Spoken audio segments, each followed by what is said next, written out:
Lo primero que veremos hoy día es este Kahoot para aclarar conceptos de sistema visual y vestíbulo coclear que debieron haber revisado en su guía. Segundo, a nivel de lo que es la cátedra, bueno, de hecho yo dije, ¿por qué no entra nadie? Claro, porque estaba ahí puesto el link para la sección 1 y ustedes son la sección 3. Y dije, no entra ningún alumno, pero después me di cuenta del error que cometí. En cátedra que tenemos el día viernes vamos a revisar sistema endocrino.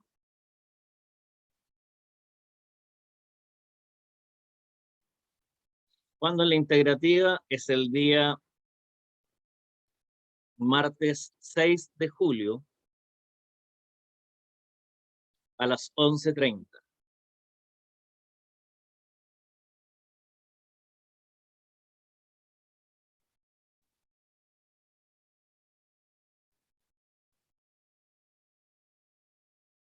Entonces, como les dije hoy día el Kahoot, quien puso Calda ponga el inicial y el apellido. Profe, 6 de julio. Sí. Ya. Gracias. No hay tope ni nada, según lo que me informó la coordinadora. Hay 2 contenidos pendientes. Uno de los contenidos pendientes corresponde a sistema endocrino, que lo vamos a ver esta semana, y nervios espinales. Sistema endocrino y nervios espinales no entran para el tercer certamen, sino que van a entrar para la integrativa. Profe, el certamen 3 es el 2 de julio, ¿cierto? Para ustedes, sí. Ya, gracias. Para ustedes, sí. Sí, porque es la última semana ya lectiva. Ya, entonces ya entraron 3, 4, 5, 6, 7, 8, 9, que son 12, 13, 16, no sé qué pasa con el resto, pero comenzamos.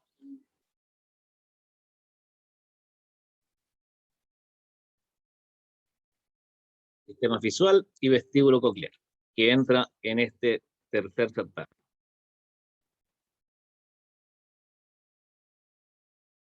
La glándula lacrimal se ubica en la órbita.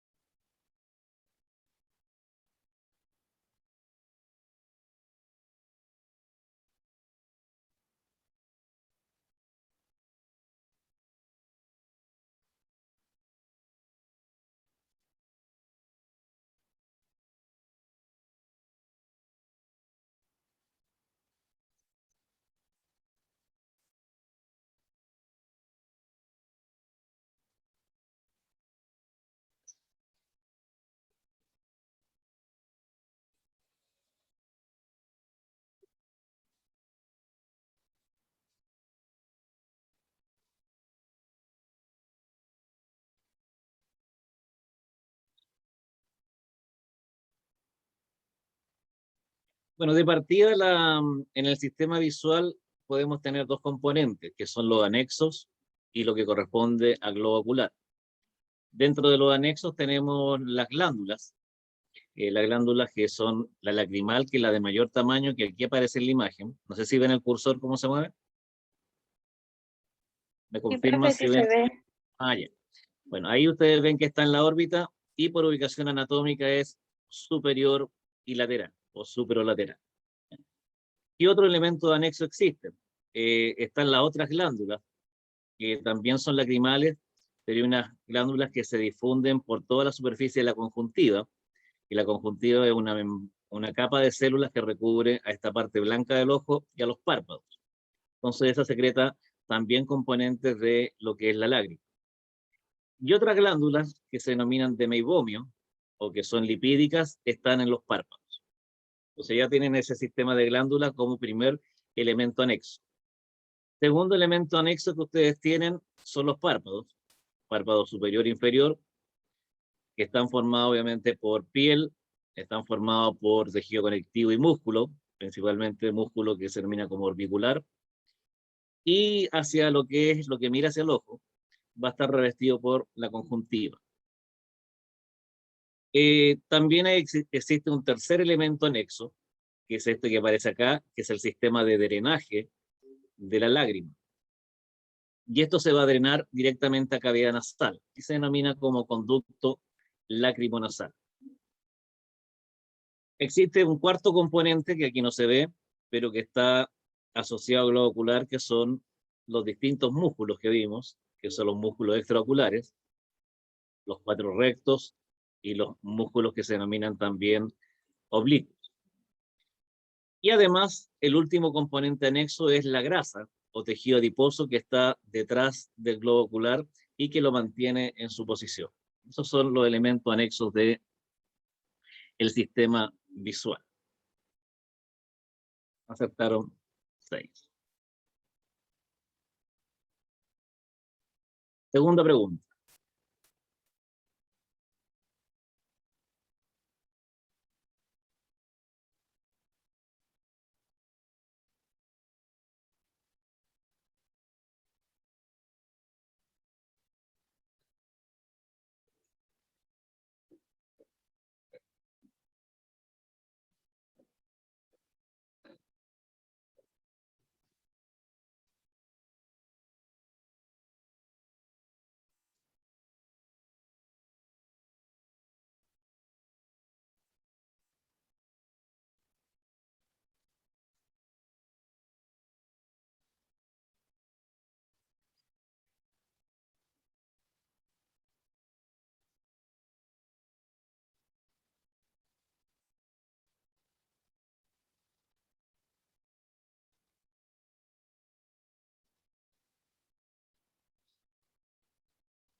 Bueno, recién les dije esto yo de lo que es la conjuntiva.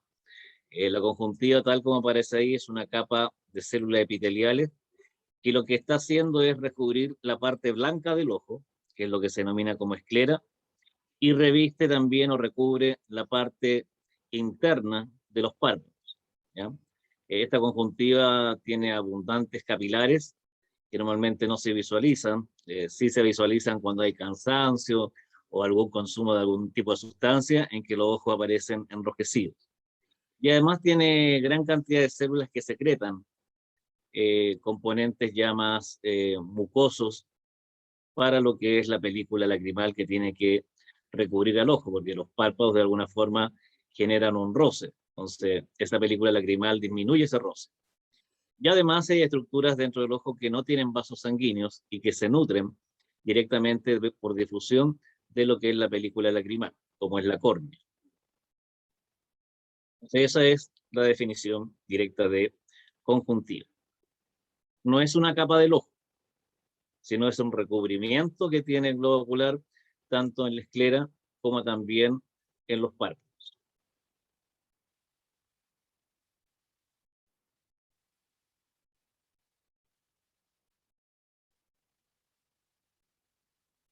Esta también se las dije.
Les señalé que en los párpados, sobre todo en el superior, existen glándulas que se denominan de meibomio, ¿ya? Y que se denominan como glándulas lipídicas. O sea, ahí está cortado el párpado y en el espesor están esas glándulas. Que de hecho esas glándulas muchas veces se pueden inflamar y causan algo que ustedes conocen normalmente como orzuelo, pero que el nombre más clínico es talacio. A eso está asociada las glándulas. Ya con esto tenemos claro de que por lo menos tenemos 3 grupos de glándulas del sistema lacrimal.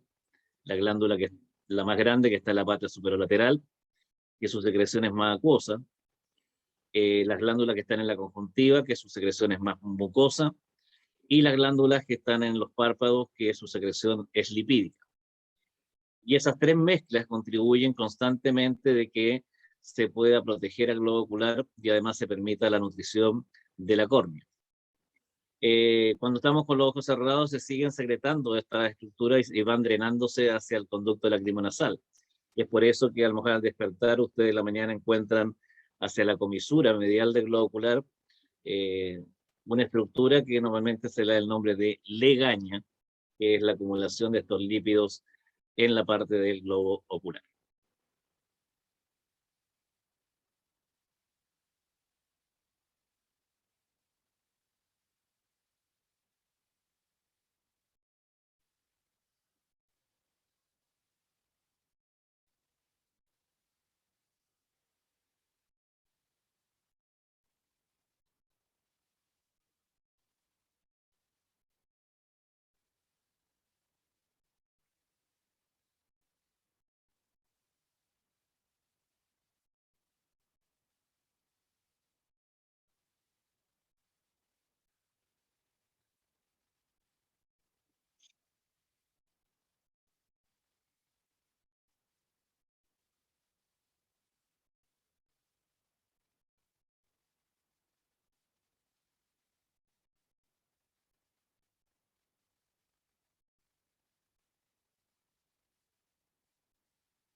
De partida, el globo ocular tiene 3 capas. La capa más externa es la que se denomina como túnica externa o fibrosa, y que va a poseer 2 regiones. Va a poseer una región que es de color blanco, que se denomina como esclera, que de hecho ocupa como los 5/6 del globo ocular. Y vamos a encontrar una porción anterior que es transparente, que ocupa un sexto anterior, que es lo que se denomina como la córnea. Esos son los 2 componentes de la túnica externa, córnea y esclera. Y en cuanto a la esclera, sí posee vaso sanguíneo, está hecha de tejido conjuntivo. No es un medio refringente. Los medios refringentes son los medios que son transparentes, que permiten el paso de la luz. No está formado por epitelio, sino al contrario, es tejido conectivo. Es una capa bastante resistente que tiene la función de dar la forma a lo que es el globo ocular. Y también, obviamente, en ella se van a insertar los músculos que mueven al globo ocular. Por eso esta es la respuesta correcta directamente.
Bueno, dice superficie externa del globo ocular. La única posibilidad de superficie externa es o la esclera o la córnea. avascular. La córnea está totalmente transparente, por lo que no deja pasar, o sea, permite el paso total de lo que es la luz. Por eso no tiene vaso sanguíneo. Y es por eso que se tiene que nutrir principalmente por la lágrima. ¿Ya? Es un elemento fundamental, esa nutrición. Eh, por ser transparente y permitir dejar pasar la luz, forma parte de los medios refringentes. Los medios refringentes son 4, que corresponde a la córnea, un líquido que se denomina humor acuoso, el cristalino lente y lo que se denomina como el cuerpo vítreo.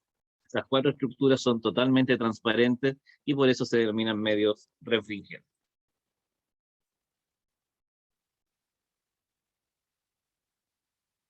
Si bien los otros medios que están acá tienen la característica de ser avasculares, no están ubicados en la superficie externa, están ubicados en la superficie interna. Y esos 3 que ahí aparecen son medios refringentes.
Ya, de partida, las cámaras son unas estructuras que están en la parte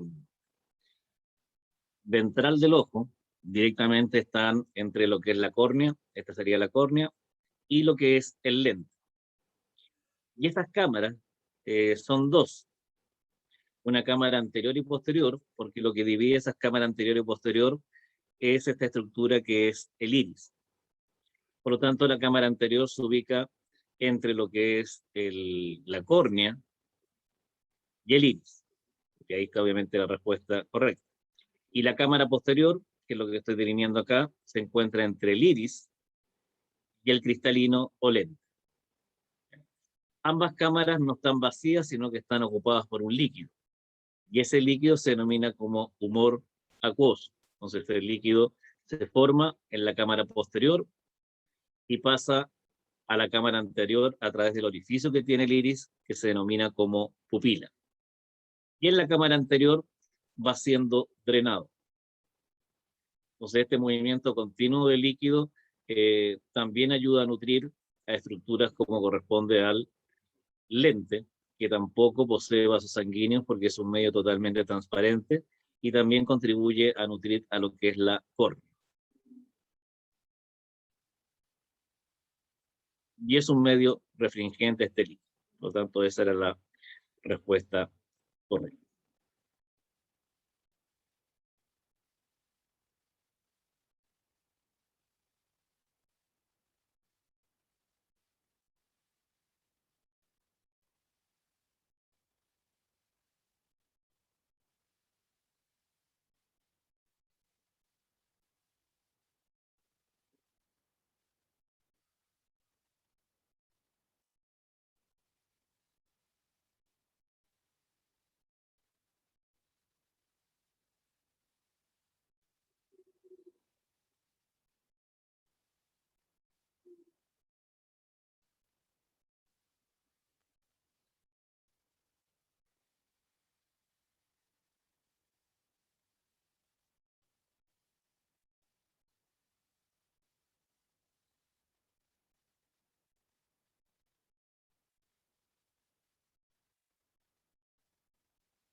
El tracto uvial es la capa media que tiene el globo ocular. Todo eso que estoy delineando es el tracto uvial o capa media. Por lo tanto, se le puede llamar túnica media, se le puede llamar uvia o tracto uvial. Y ese tracto uvial tiene tres componentes. Uno de sus componentes es coroides, que es lo que más abarca a lo largo del globo ocular. Después de coroides viene lo que es el cuerpo ciliar. Y el tercer componente es el iris. Esos son los tres componentes que tiene este tracto. Por lo tanto, acá señala de que posee abundante vaso sanguíneo y terminaciones nerviosas. Sí, es una estructura que está muy irrigada y es lo que permite dar nutrición a las capas internas y externas del globo ocular, sobre todo la coroides, es la estructura más irrigada que posee el tracto uvial. Acá aparece también, posee un cuerpo ciliar formado principalmente por procesos ciliares. Sí, posee un cuerpo ciliar, pero ese cuerpo ciliar, el componente más abundante es lo que se denomina como el músculo ciliar. Y ese músculo ciliar, cuando se contrae, va a comprimir al cristalino y es lo que nos permite la visión cercana, lo que se denomina como acomodación. Además, este cuerpo ciliar tiene unas prolongaciones pequeñas que se denominan procesos ciliares. Y el iris, obviamente, es su parte más ventral. Dice, posee la coroides que se adhiere a la capa interna de retina. La coroides sí, se adhiere a retina, pero no a la capa interna, porque la capa interna es la que mira hacia el cuerpo vítreo, sino que se adhiere a la capa externa de retina. Y obviamente no forma parte del cuerpo vítreo. El cuerpo vítreo es una estructura que no pertenece al tracto uvial.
Bueno, ya les dije que el humor acuoso es un líquido que es un medio refringente, que se ubica tanto en la cámara anterior como posterior del globo ocular.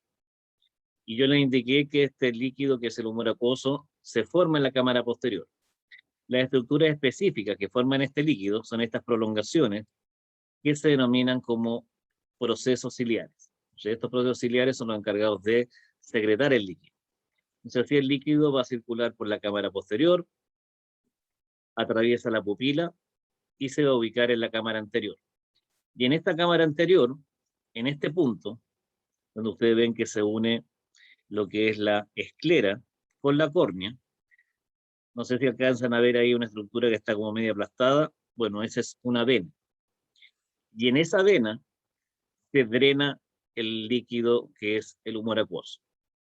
Entonces se forma el proceso ciliares y se drena en el seno de la esclera. Entonces tiene una circulación continua.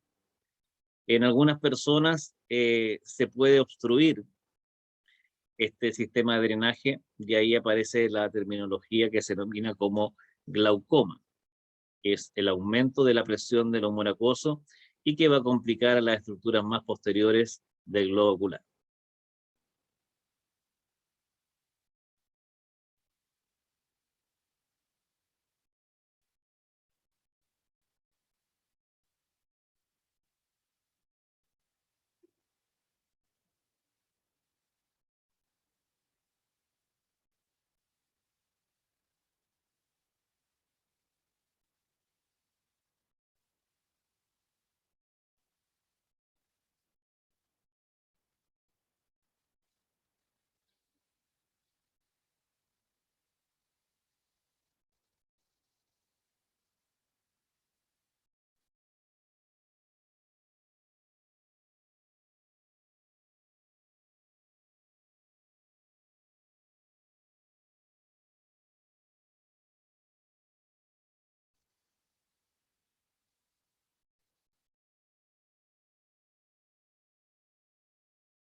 El iris es esta estructura que se ubica acá, que está ubicada en las cámaras, tanto anterior y posterior, es el que divide esas cámaras, es un componente del tracto uveal.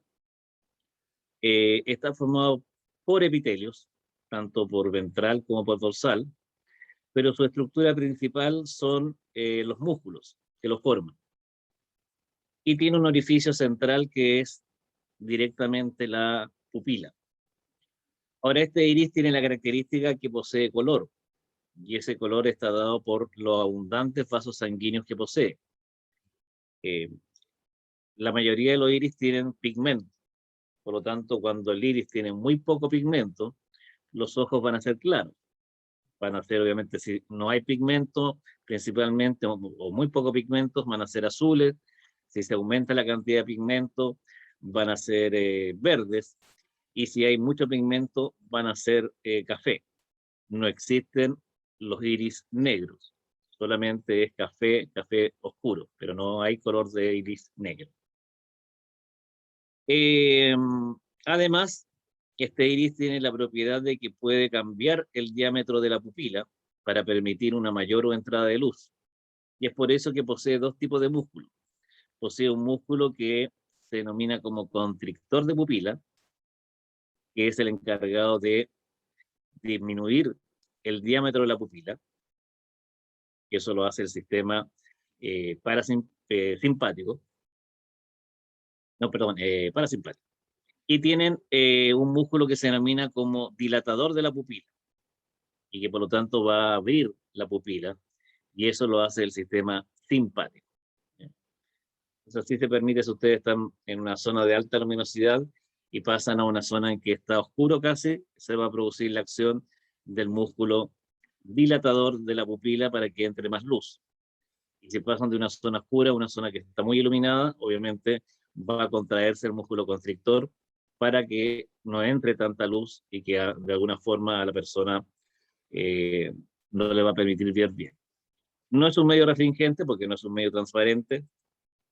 Eh, la pupila no es un músculo, sino es un orificio y no está ubicado en la cámara anterior, sino que es el que divide la cámara anterior y posterior del globo ocular.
Las estructuras que suspenden al lente con el cuerpo ciliar se denominan, y acá aquí vemos el lente cristalino,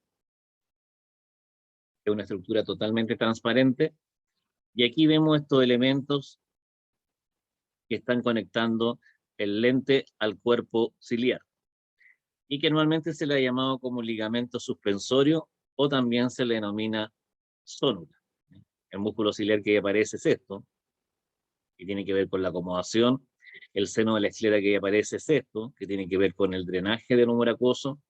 Y los procesos ciliares son estos, que tienen que ver con la formación del humor acuoso.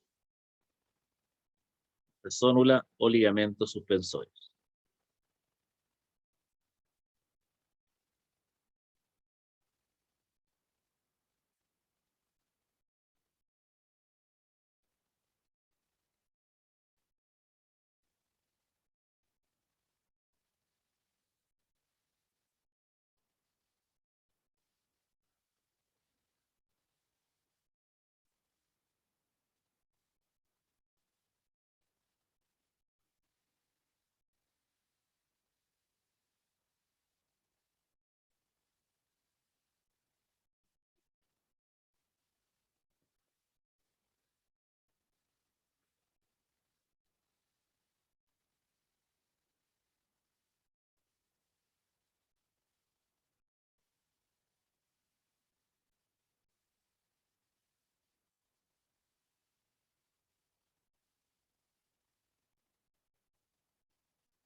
Ya, región de retina está compuesta solo por fotorreceptores. Bueno, la retina es la capa más interna que aquí aparece de color amarillo, que posee el globo ocular. Está formada principalmente por una capa de neuronas.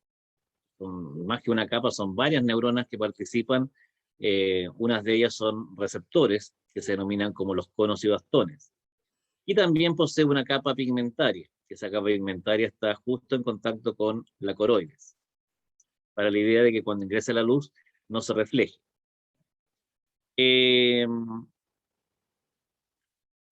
Hay dos zonas principalmente de retina. Una zona que se denomina como retina central y una zona que se denomina como de mayor agudeza. Nosotros es la retina central. Y en esa retina central se encuentra una zona que tiene una coloración que se denomina como mácula lútea o mancha amarilla. Entonces ahí esta es una zona que tiene que ver con la agudeza. Sin embargo, en esa mácula lútea hay un punto, esta depresión que ustedes pueden ver, esa depresión se denomina fobia. Y ese punto que es la fobia es el punto de mayor agudeza visual y está compuesta solamente por fotorreceptores, o sea, todas las otras neuronas han sido desplazadas y solamente están los conos en esa región para permitir la visión diurna.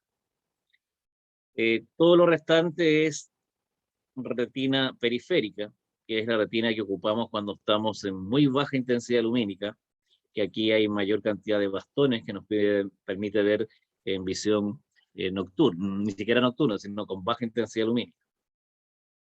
Y hay una zona de la retina que es donde todos los axones de las neuronas ganglionares que ustedes vieron directamente en el segundo par craneal, todos esos axones salen del globo ocular y van a formar el nervio óptico. Entonces, a este punto, donde salen los axones, acá no van a encontrar fotorreceptores y se le denomina como papila. Por lo tanto, la luz cuando cae en este punto no va a generar ningún tipo de impulsos para formar una imagen. Sin embargo, cuando uno lo ve, ese punto, el sistema nervioso lo completa con los otros impulsos y por lo tanto uno no ve esta zona que también se denomina como punto ciego. Es por eso que obviamente la respuesta acá era la fobia, la región compuesta solamente por conos. La mácula es parte de la retina central, pero es una zona pigmentada que contiene la fobia. La papila es la zona donde se origina el nervio óptico y que carece de receptores. Y la retina periférica es la zona de retina que permite tener un aumento de bastones para la visión con baja intensidad lumínica.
Bueno, el cuerpo de vitrio es lo que ustedes ven acá, está hacia la parte posterior de lo que es el cristalino lente. Es una masa más o menos gelatinosa, pero que tiene la característica de ser totalmente transparente, por eso sí es un medio refringente. De hecho, aquí aparece como medio transparente. Tiene esta comunicación acá, que hay un pequeño conducto que comunica la papila con el lente, que se denomina como conducto hialoideo, pero eso es porque existe cierta derivación embrionaria. ¿Posee vasos sanguíneos? No puede tener vasos sanguíneos, es totalmente transparente. Puede ser que de repente, por la circulación sanguínea, algunos glóbulos rojos o algunos glóbulos blancos queden flotando, y de hecho ustedes los tienen que ver muchas veces que pasan en su campo ocular y ven, digamos, ciertas manchas que de repente aparecen, que son mínimas. Normalmente se le llama como moscas flotantes, pero son estructuras que a veces pueden estar en el cuerpo vítreo. No mantiene la posición del iris, porque obviamente está separado del iris por lo que es el cristalino, y no se renueva constantemente como lo hace sí el humor acuoso. Esto permanece mucho más fijo directamente.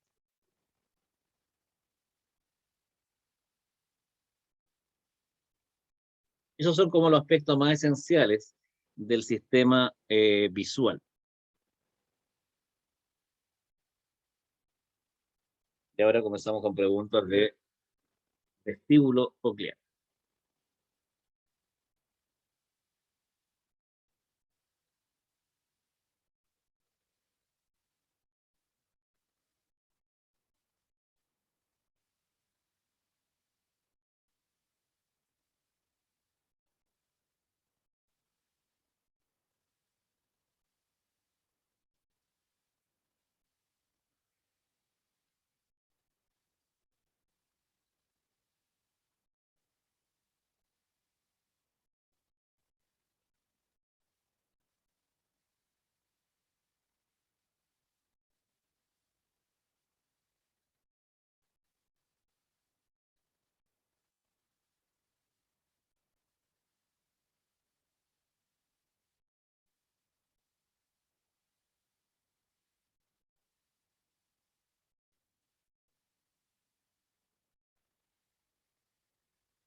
Bueno, el pabellón auricular, que es lo que ustedes ven en la imagen, oreja, aurícula, son los nombres que recibe. Es una estructura que obviamente está cubierta por piel, pero está conformada por cartílago, pero es cartílago elástico, no es cartílago hialino. Y de hecho, cada uno de estos relieves posee nombre. Estos elementos que poseen nombre, obviamente ustedes no lo tienen que memorizar, salvo este elemento que acá forma el borde de lo que es el pabellón auricular, que se denomina como hélix. Esta es la hélix. Posee una zona que se denomina como lóbulo, y que ese lóbulo no tiene cartílago, por eso es una zona blanda, que tiene tejido fibroso y adiposo. Y no incluye al conducto, sino que el pabellón tiene una abertura, que es el meato, y esa abertura conduce a otro componente del oído externo, que es el conducto auditivo externo. Entonces, el sistema auditivo o vestíbulo coclear se divide en oído externo, oído medio y el oído interno. Y en el oído externo tenemos el pabellón auricular, el conducto auditivo externo, que aquí no se visualiza salvo la abertura de entrada, y muchas veces también se incluye el tímpano, aunque está justo entre lo que es el oído medio y el oído interno. Otra cosa importante es que el sistema auditivo o vestíbulo coclear, porque está relacionado directamente con el equilibrio, se mantiene protegido porque se encuentra en la parte interna del hueso temporal.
Este es el CAE o conducto auditivo externo, ¿no? Este CAE posee dos partes.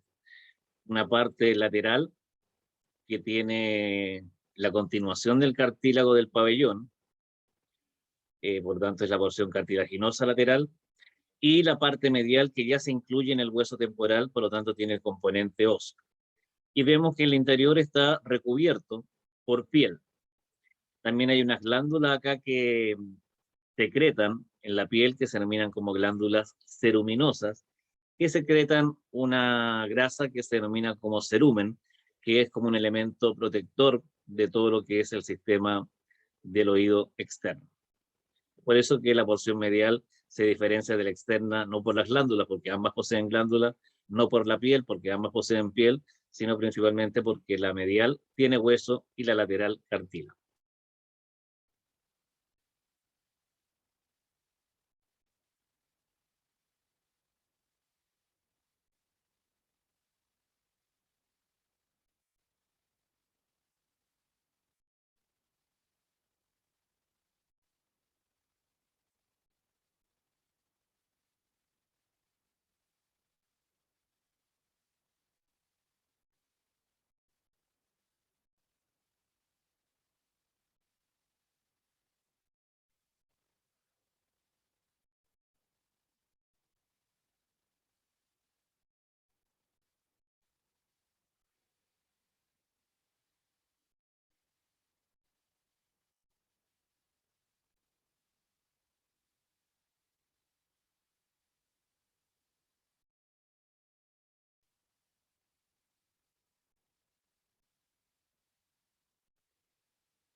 Bueno, acá ustedes ven el tímpano, este tímpano que lo observamos como mirando desde el CAE, conducto auditivo externo.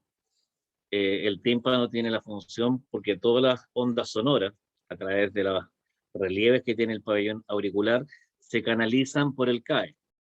Y esas ondas sonoras van a tener que hacer vibrar a este tímpano. Y esto que ustedes ven acá es la inserción de un hueso en el tímpano que se denomina como malleus, que está por la parte interna, o también antes llamado como martillo. Bueno, este tímpano está formado por tres capas. La capa que mira hacia acá es una piel, la que mira hacia el oído medio es conjuntiva, y entre ambas, perdón, es mucosa, y entre ambas la piel y directamente lo que es la mucosa hay tejido conectivo. Todo el contorno donde está inserto el tímpano se denomina limbo. El limbo, la palabra significa como borde. Y gracias a esta inserción de lo que es el martillo, se separan dos zonas. Una zona de mayor tamaño, que es todo esto que estoy delineando con el cursor, que se denomina como pars tensa, y esta zona triangular superior, que se denomina como pars flácida. Esas son las dos zonas principales. Y este punto medio que queda ahí en la inserción del martillo se le llama umbo, o también se le conoce como ombligo.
Bueno, lo que se menciona ahí es cómo se disponen los osículos o huesecillos del oído medio. Obviamente el hueso más lateral, porque toma contacto con el tímpano, es el malleus o martillo. Después del malleus viene lo que se denomina como incus, que antes se le llamaba como yunque. Y por último, el hueso más medial, que es el estapedio, o antes llamado estribo. Ese es el orden de los huesos de lateral a medial. Por lo tanto, cuando vibra la membrana timpánica, estos huesos se mueven, y es porque están articulados entre sí. De hecho, tienen articulaciones sinoviales. Y eso permite amplificar mucho más, a través de movimientos mecánicos, el efecto que causó el sonido. O sea, ya el sonido se perdió cuando logró mover la membrana timpánica, y eso a su vez va a mover la cadena de osículos.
El oído medio está ubicado directamente en el hueso temporal, y la ubicación de ese oído medio es directamente en una cavidad que tiene el hueso temporal, que se le llama como caja timpánica.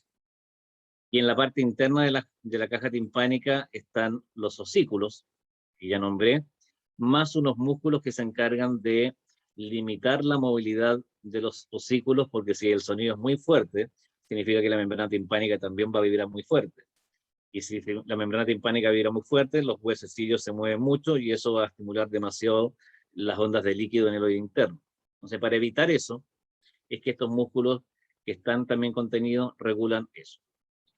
Eh, por ser una caja timpánica, se ha situado como en forma esquemática, aparece acá, también le aparecía en la guía, que tiene 6 paredes. De hecho, la pared por la cual estamos viendo esta caja timpánica es la pared lateral. Eso significa que el tímpano es lo que se ubica o forma la pared lateral de lo que es directamente la caja timpánica. ¿Qué encontramos en la pared superior?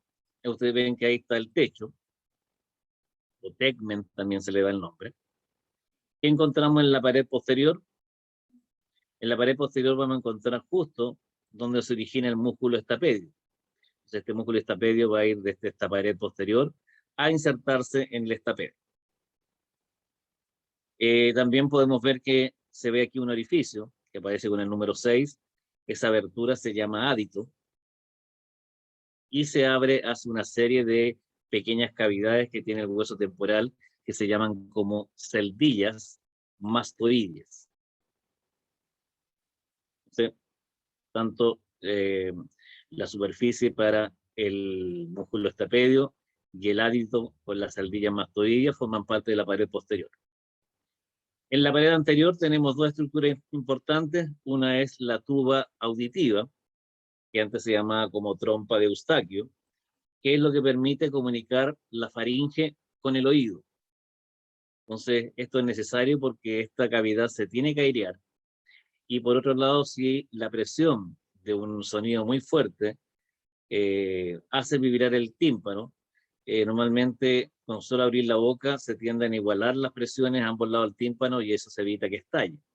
Antes, cuando no existían los elementos de protección personal, y la persona efectuaba un disparo, se le pedía que abriera la boca para así evitar que dañara lo que es el tímpano. Y muchas veces se provocan cambios de presión. Si ustedes han cambiado de altura, sienten como los oídos tapados, eso es porque no hay una adecuada aireación, o cuando se emprende un vuelo en avión, o incluso está en bus y va de mayor a menor altura, también se provoca esa sensación. Y además tenemos al músculo tensor del tímpano, que se origina en esta pared anterior y va a terminar insertándose en el mal. En la pared inferior solamente tenemos el suelo, que de hecho se relaciona con esta vena, que es la vena yugular, y la pared medial es la pared que está mirando hacia el oído interno. Y ahí ustedes van a encontrar varias estructuras. Una de las estructuras que encuentran va a ser esta elevación, que genera una de las partes del oído interno, que se denomina como promontorio. Van a encontrar dos cosas que normalmente se le denominan como ventanas. Una es la ventana oval, porque tiene forma oval, y otra es la ventana redonda. De hecho, en la ventana oval es donde toma contacto el estapedio, porque el oído interno va a tener principalmente líquido. Entonces, desde ondas mecánicas pasamos a mover ondas hidrostáticas. Y esas ondas hidrostáticas son las que van a estimular a receptores. Y otra cosa observamos en esta pared medial, observamos estas prominencias, pero quizás una de las prominencias más esenciales es la prominencia de el nervio facial. Por lo tanto, vemos el nervio facial con su conducto. Esas son las estructuras que encontramos: promontorio, ventana oval, ventana redonda y prominencia del conducto facial.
Bueno, de partida, el laberinto óseo son todas las cavidades que tiene el hueso temporal para contener a las estructuras del oído interno.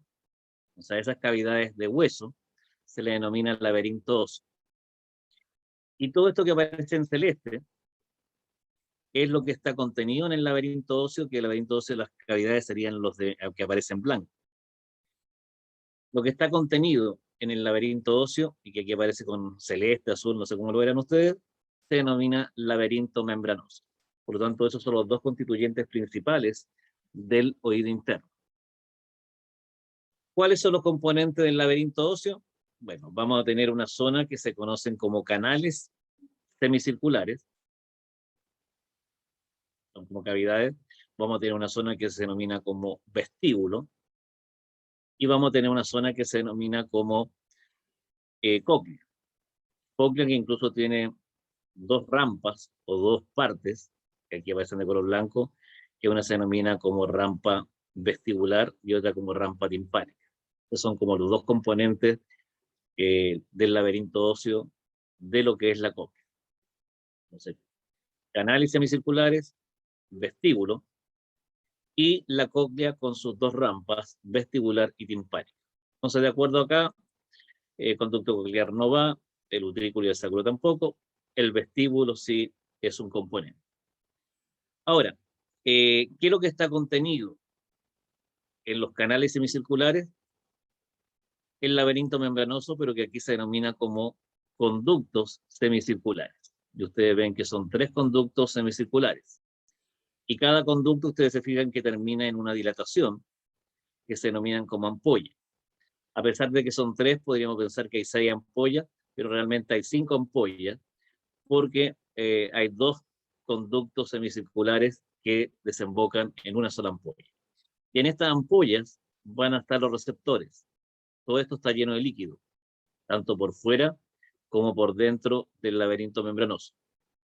El líquido que está por fuera, es decir, está contenido en el laberinto óseo, se denomina perilinfa, pero el líquido que está por dentro del laberinto membranoso se denomina endolinfa. O sea, cada vez que uno mueve la cabeza, o la rota o la inclina, se van a estimular estas ampollas y le permite al sistema nervioso saber en qué posición tenemos la cabeza. En el vestíbulo van a estar ubicados 2 sacos del laberinto membranoso, uno que se denomina como utrículo y otro que se denomina como sáculo. Este utrículo y sáculo están llenos de endolinfa y que van a poseer en sus paredes receptores. De hecho, los receptores son denominados como máculas. Usted se fija que esto es continuo, porque a su vez, si este es el utrículo y este es el sáculo se conecta con el conducto coclear. Y el conducto coclear es el laberinto membranoso que se encuentra dentro del laberinto óseo llamado cóclea. Por lo tanto, en este laberinto membranoso o conducto coclear se van a encontrar las células receptoras. Esto significa que cuando el estapedio comprime acá, esta zona, va a mover al líquido que es la perilinfa. Y esa perilinfa comienza a comprimir al conducto coclear y se va a provocar que, por efecto de varios pasos, que eso lo verán en fisiología, se va a provocar la estimulación de los receptores y por lo tanto ahí se escucha. Si se fijan, en ningún momento al sistema nervioso le llegan sonidos. Los sonidos se perdieron aquí en la membrana timpánica. Y lo mismo cuando nosotros nos movemos, nos desplazamos verticalmente o nos desplazamos en forma horizontal. Me refiero verticalmente porque cuando uno camina, no camina directamente en plano, sino que tiene ligeros movimientos hacia superior e inferior. Y si saltan de menos, obviamente hay un desplazamiento vertical. Cuando se hacen esos movimientos horizontales y verticales, se mueve el líquido en el utrículo y sáculo y eso permite saber directamente en qué posición se encuentra el cuerpo. Es por eso cuando la persona está en uno de estos juegos de Fantasylandia, donde sea que tienen montaña rusa, es tan grande el desplazamiento del líquido que para el sistema nervioso es una sobreestimulación y puede provocar ciertos mareos, vómitos en personas.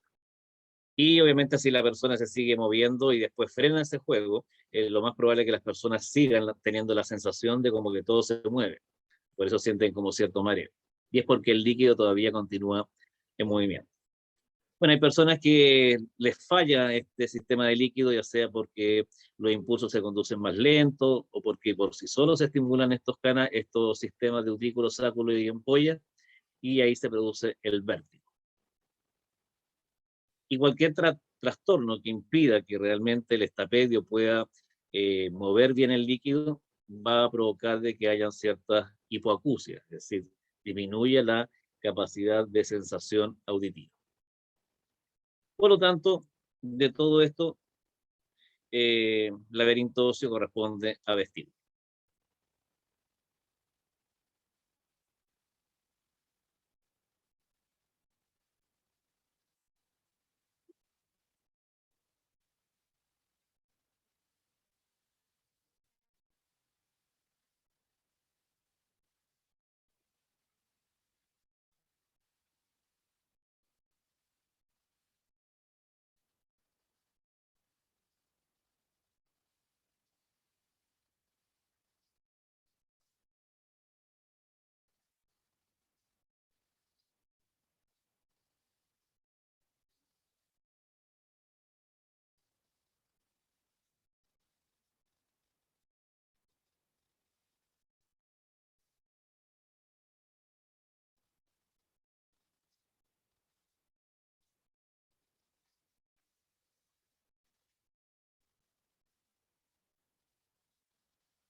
Obviamente la perilinfa está ubicada directamente en el laberinto óseo.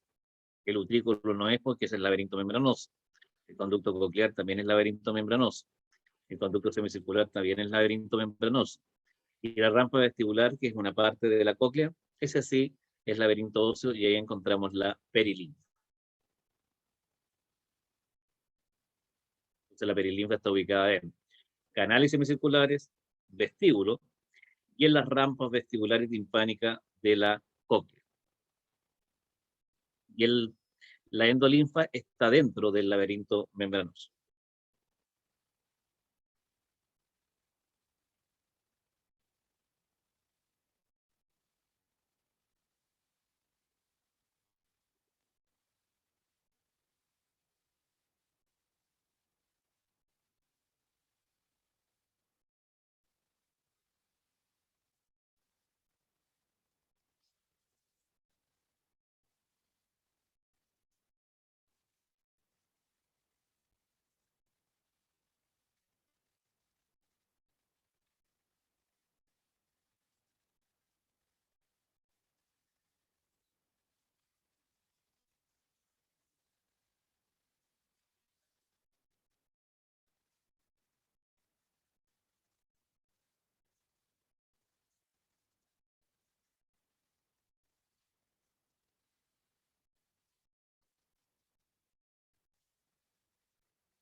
Bueno, los conductos semicirculares que ustedes los ven acá, por su orientación, es que hay un conducto semicircular que es anterior, otro que es posterior y otro que está inclinado hacia lateral. Y así tiene los distintos planos de movimiento de cabeza.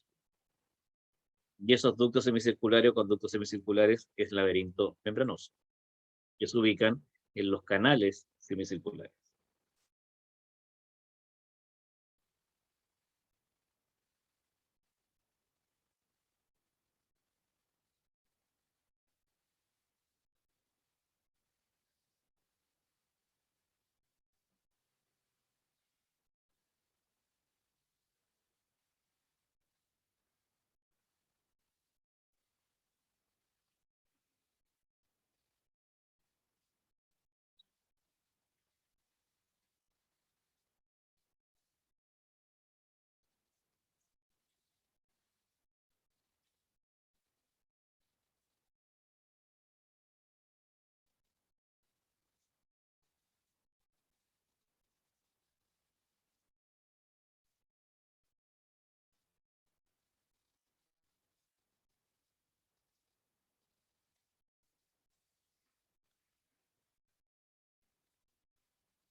El conducto vestibular o escala vestibular se conecta con, bueno, este es el estapedio.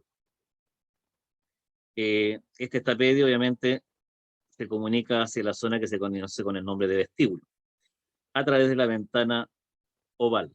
Por lo tanto, esa ventana oval va a comprimir acá el líquido, que se relaciona directamente con lo que es el conducto vestibular.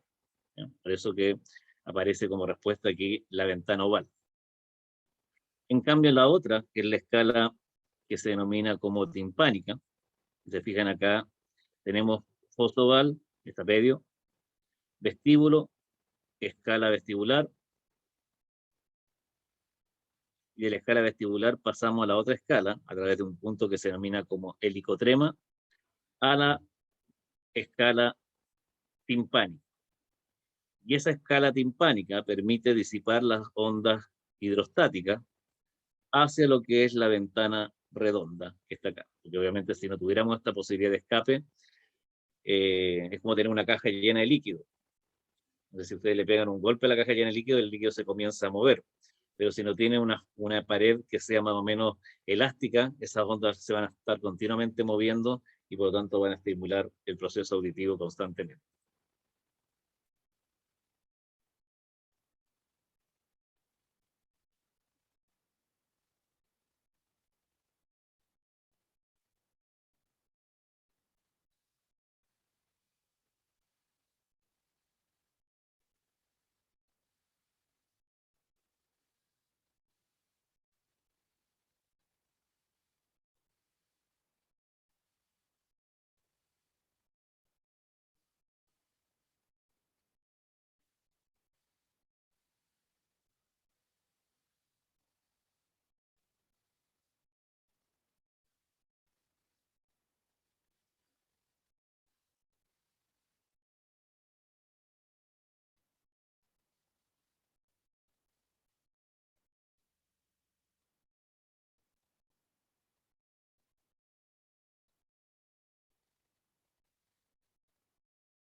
Bueno, esto ya se lo había señalado, las máculas son los receptores del utrículo y el sacro. Los receptores de los conductos semicirculares son las ampollas, y los receptores para lo que es directamente la audición es el conducto coclear, ahí se ubica.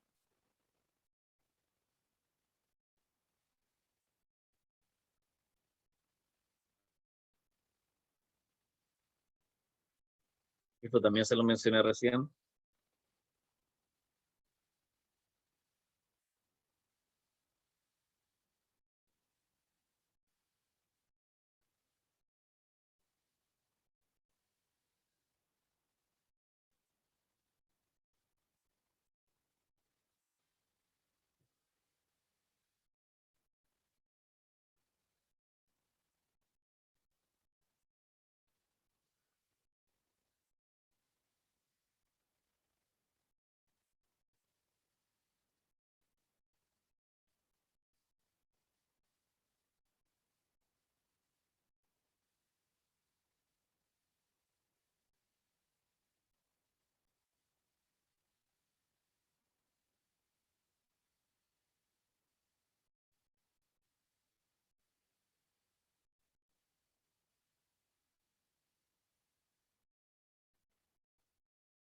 Bueno, ya le había dicho que la ventana redonda es esta zona que permite disipar las ondas de fluido para que no sean sobreestimulados los receptores del conducto coclear.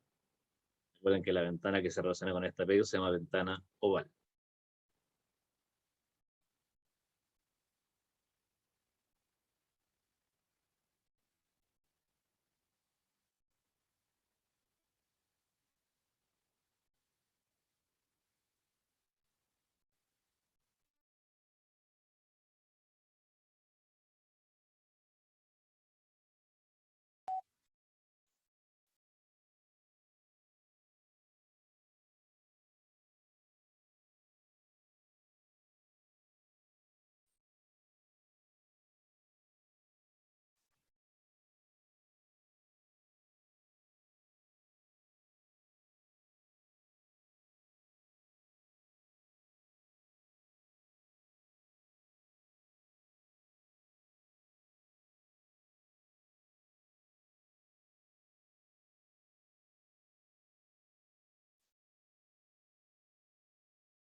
Bueno, una estructura que no había mencionado, pero que es uno hacia el corte de esta cóclea. No, sí la había mencionado. Que cuando uno va avanzando por la escala vestibular, para comunicarse con la otra rampa, que es la rampa timpánica, hay un punto que está comunicando que se denomina como helicotrema, que es este punto de acá, justo cuando pasa de una rampa a otra. Es una especie de membrana. Bueno, y ese ha sido directamente este Kahoot, y yo creo que de alguna forma les tiene que haber servido para aclarar algunos temas con el sistema visual.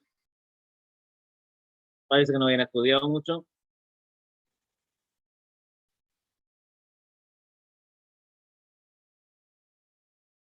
Porque si veo los puntajes ahí, un puntaje de 14 es un 3,9 y un puntaje de 10 es un 3,1.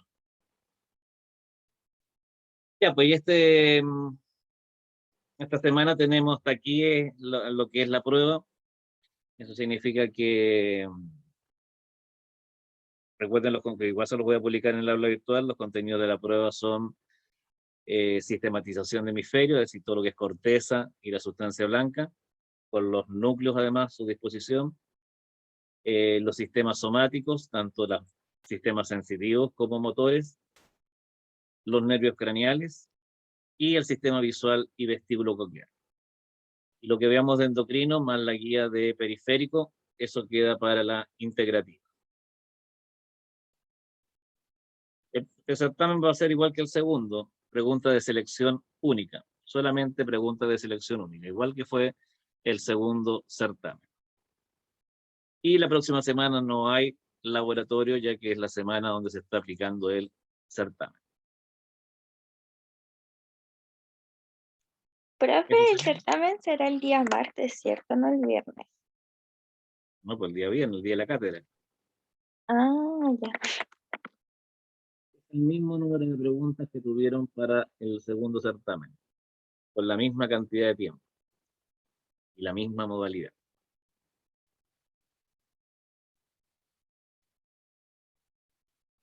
Así que, o sea, el certamen 2, ustedes tienen que haber visto sus notas. Y en la misma semana aparecían sus notas y la opción de haber revisado el certamen 2.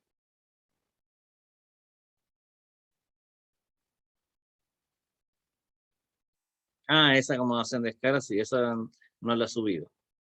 Pero por lo menos la nota de referencia la maneja. Eso sería todo. Nos estamos Profe, comunicando. recuerde las notas de laboratorio, porfa. Sí, sí, Gracias.